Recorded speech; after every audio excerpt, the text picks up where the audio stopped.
Okay, let's jump right into this explainer. Today we're exploring the mindful intellect, and specifically, we're looking at a truly fascinating connection between an ancient linguistic root and what is arguably our absolute greatest modern crisis, distraction. I mean, we live in an era where our attention is just constantly pulled in a million different directions, right? But the source material we're breaking down today offers a profound, ancient solution to this very modern problem.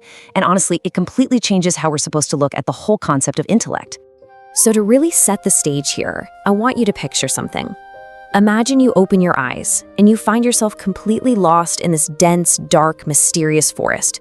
You have no clue how you got there, no clue how to get out, but then, right next to you, you spot a guidebook, and it's filled with clear signs that are designed specifically to guide you straight back to your true home.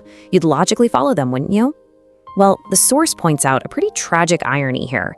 Instead of actually following those signs, so many of us just choose to wander deeper and deeper into the woods, eventually making that lost state our permanent home.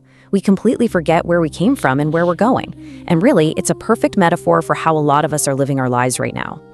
Now, to find our way out of this metaphorical forest, the text reveals that we have to understand our actual purpose. Like, we aren't simply put here just to survive, just to breathe, pay bills, and exist.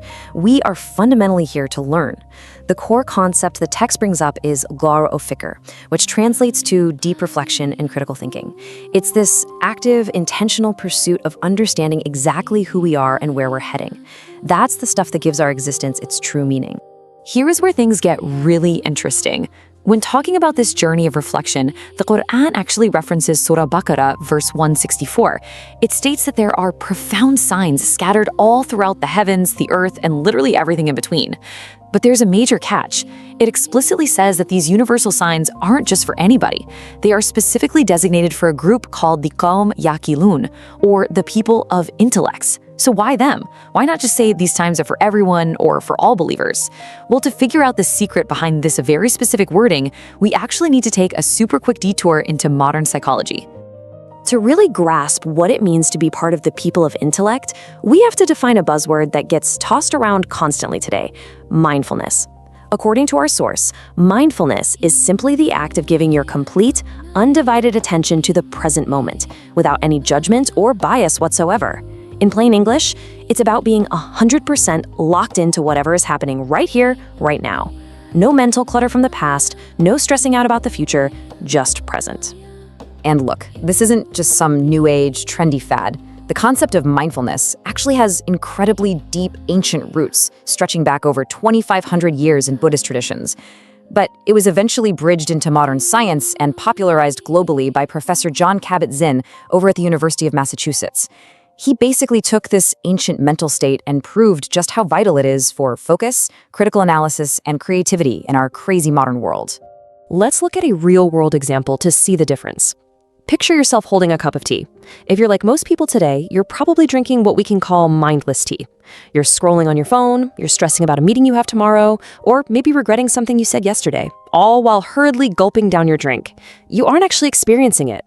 On the flip side, mindful tea means you are entirely present. You actually take a second to smell the aroma before you sip. You feel the heat radiating through the mug into your palms, and you vividly taste every single note of flavor. That right there, that is mindfulness in action. But let's be real. Despite knowing how good that sounds, most of us are living in a state of chronic mindlessness. Just think about it. When our body is sitting at home, our mind is usually stressing out at the office.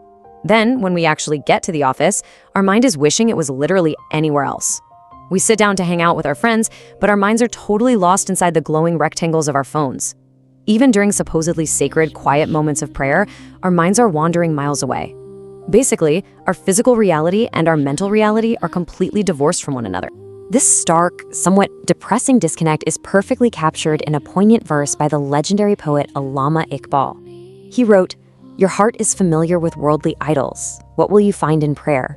And wow, does that highlight the absolute tragedy of our current condition. If you bring a wandering, distracted heart, one that is totally hooked on the endless notifications and anxieties of the outside world, into a sacred, quiet moment, you're not going to find peace, you're just going to find more noise. Okay, this brings us to a massive, illuminating revelation from the text. Remember the Qawm Yaqilun, those people of intellect we talked about earlier? Well, the Arabic root word for intellect used in the Quran is aql. But here's the crazy part. Literally translated, aql does not mean being super smart or having a genius-level IQ. It literally means to tie or to bind something down. Exactly like tying an animal to a post with a rope so it doesn't wander off. Conceptually, it's talking about tying down your worldly desires, your greed, your biases, and your endless distractions. The source emphasizes that it's only when you actively tie down this inner chaos, when you literally bind your hatred, your jealousy, and your wandering thoughts, that your true intellect actually opens up. The fact that the Quran uses a word for tying down to describe intellect is mind-blowing because it perfectly mirrors the exact mechanism of modern mindfulness. Real intellect isn't about cramming your head full of facts. It's about your ability to command your attention, keeping your mind firmly tethered to the present reality without being totally enslaved by every passing thought. Now, throughout history, humanity has completely recognized our desperate need for this mental tethering. Different cultures have developed these incredible, rigorous disciplines to achieve this exact focus state. In India, you have the development of yoga. In China, there's the practice of qigong. In Japan, tai chi.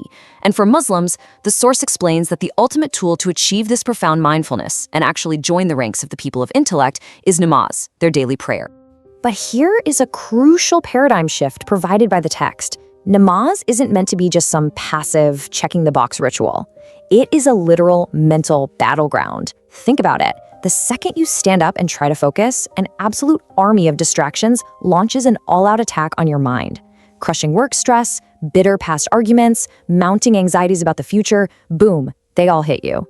The whole exercise is about catching yourself when your mind wanders off and then actively fighting back to drag your focus right back to the present moment.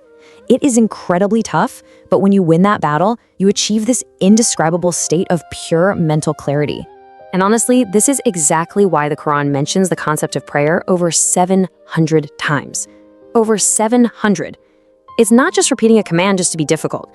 It's emphasizing the absolute critical importance of repetition. Because just like you can't go to the gym once and expect to wake up with a perfect physique, you can't train your mind to be perfectly mindful without rigorous, repetitive daily exercise. There's also a fascinating linguistic distinction the source makes here. The text actually doesn't tell people to simply read their prayers. Reading kind of implies just mindlessly mouthing the words while your brain is wandering around the grocery store aisles. Instead, the command is to establish prayer.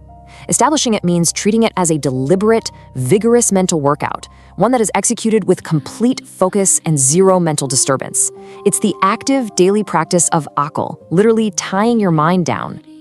So what happens when you finally master this? Once you learn to tie down those distractions and achieve this elevated state of aql, the entire universe basically opens up to you. You stop ignoring that guidebook in the forest. You finally start seeing all those profound signs that have been hiding in plain sight this whole time. You start finding deep. As we wrap up this explainer, the source material really leaves us standing at a crossroads, and the path forward is pretty clear. So the question is, will you allow your mind to just keep wandering aimlessly through the dark, distracted forest of modern life? Or are you ready to do the hard work, tie down your distractions, break free from your mental prison, and finally uncover the universe's greatest secrets as one of the people of true intellect? Ultimately, the choice of where you place your focus is entirely up to you.